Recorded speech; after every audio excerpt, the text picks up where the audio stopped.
de comentarios en este sol de los sábados. Ahora toca el turno del titán de la juventud, Yuri Enrique Rodríguez. El titán.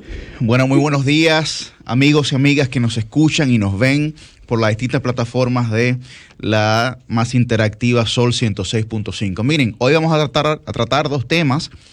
El primero va a ser la segunda mayoría del Senado para el Consejo Nacional de la Magistratura y luego vamos a hablar, si nos da el tiempo, un poco sobre discursos. Discursos sí, en general, reglas discursivas, ¿no? Habla. Miren, la fuerza del pueblo intenta, por todas las medidas, decir que son la segunda mayoría con el argumento de que 2 senadores tránsfugas le otorgan mayor representación en el Senado que al PLD. La fuerza del pueblo pretende posicionar en la opinión pública, básicamente, la idea de que le corresponde esa representación en el Consejo Nacional de la Magistratura, a pesar de que el mayor número de esos senadores, que ahora son parte de su bloque, fueron colocados en la casilla del PRM, no en la casilla propia de ellos. Y veamos un poco los antecedentes de qué ha ocurrido para seleccionar segundas mayorías en el Consejo Nacional de la Magistratura. En el año 2001 se convocó al Consejo Nacional de la Magistratura para para llevar o llenar las vacantes que habían en la Suprema Corte de Justicia. Y en ese momento el PRD utilizó su aplastante mayoría senatorial para colocar, o más bien imponer, un segundo senador que había acudido a las elecciones aliado al PRD en ese momento. Y por esta experiencia, en la modificación constitucional del año 2010, se hicieron más estrictos los requerimientos para poder seleccionar o saber quién era el segundo senador o diputado. Según el artículo 178 de la Constitución de la República, no basta con ser miembro de otro partido, también es necesario, y cito, que pertenezca al partido o bloque de partidos diferentes al del presidente del Senado y que ostente la representación de la segunda mayoría. Ahora bien, el partido con mayoría y sus aliados no puede alzarse con el santo y la limosna. ¿Por qué? ¿Cuáles son los requisitos que dice la Constitución? Ser de un partido distinto, ser de un bloque de partido distinto y ostentar la representación de la segunda mayoría. ¿Qué pasa? En la interpretación que le da la fuerza del pueblo al artículo 178 de la Constitución, pretende que si hay 8 senadores que se declaran de ese partido, ¿no?, automáticamente le corresponde a la segunda mayoría.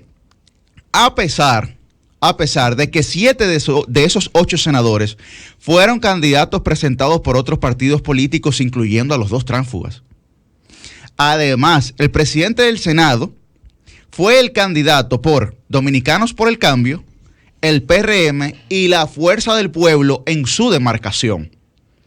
Pero ante esto, la Fuerza del Pueblo dice que las alianzas vencen el día de las elecciones y que a partir de ahí entonces se generan caminos distintos. Sin embargo, y dice que el reglamento presenta que se puede formar bloques apartes. Y bueno, eso genera una malconcepción o una confusión sobre bloque congresual con el de mayoría, que son dos cosas distintas. Después de todo esto, al presidente del Senado lo escogen los senadores y a los bloques también. A las mayorías la escogen los electores, la escogen los votantes. Los representados son quienes determinan las mayorías que gobiernan. No son los representantes, sino los representados. 38% es más que 4.5%. 1.5 millones de votos es más que 300,000 y pico de votos. Tan sencillo como que una mayoría congresual no puede al mismo tiempo ir aliada a unas elecciones y decidir que uno de sus aliados presidirá el Senado y además disponer cuál es la segunda mayoría. Pretender que el partido mayoritario, señoras y señores, y sus aliados pueden decidir quién es el representante de la oposición, atenta el principio democrático y sobre todo el principio republicano de la Constitución. Y eso es una realidad que nosotros tenemos que valorar. Otro argumento que se utiliza de muy mala manera por parte de la fuerza del pueblo es que colocan los reglamentos de las cámaras de senadores y de diputados para determinar a qué se refiere la Constitución cuando define bloques. El tema está en que esto es un error básico porque la Constitución es la norma suprema y no viceversa. Y por lo tanto determina el significado de las normas inferiores. Un reglamento, un senador no se puede parar a decir lo que dice un reglamento por encima de la Constitución de la República, entendiendo que ese reglamento norma o establece los conceptos y significados que se establecen en la Constitución de la República. Además, el informe número 00133-16 de la Comisión Permanente de Justicia y Derechos Humanos del Senado determinó que la representación de la segunda mayoría corresponde al PRM. En aquel momento, no sé si recuerdan que el actual ministro administrativo de la presidencia dio varios discursos, tenía una posición el PRM en ese sentido y determinó que la segunda mayoría correspondía al PRM porque el Senado de la República, conforme a los certificados de elección emitidos por la Junta Central Electoral, quedó compuesto políticamente. El Senado no queda compuesto por otra vía que no sea políticamente. Y quien sacó el 38% de los votos como segunda mayoría fue el Partido de la Liberación Dominicana. Y el PRM en el 2016 quedó como segunda mayoría, no obstante a solamente tener 2 senadores, José Ignacio Paliza y Zorrilla. Solamente 2 senadores. Ahora bien, si se coloca un senador distinto como segunda mayoría en el asiento del Consejo Nacional de la Magistratura, distinto al PLD, habría que ignorar ese precedente del año 2016, dado que según la resolución número 67-2020 de la Junta Central Electoral, dice, solo el senador por San Cristóbal correspondió en la boleta de la Fuerza del Pueblo. Todos los demás fueron candidatos presentados por otros partidos.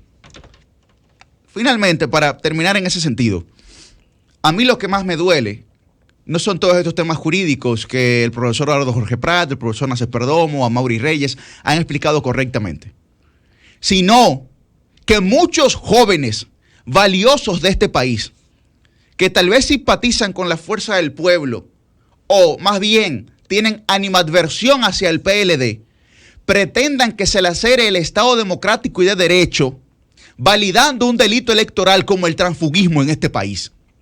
Si esa es la buena política o la clase política que nosotros estamos impulsando, pues entonces deja mucho que desear.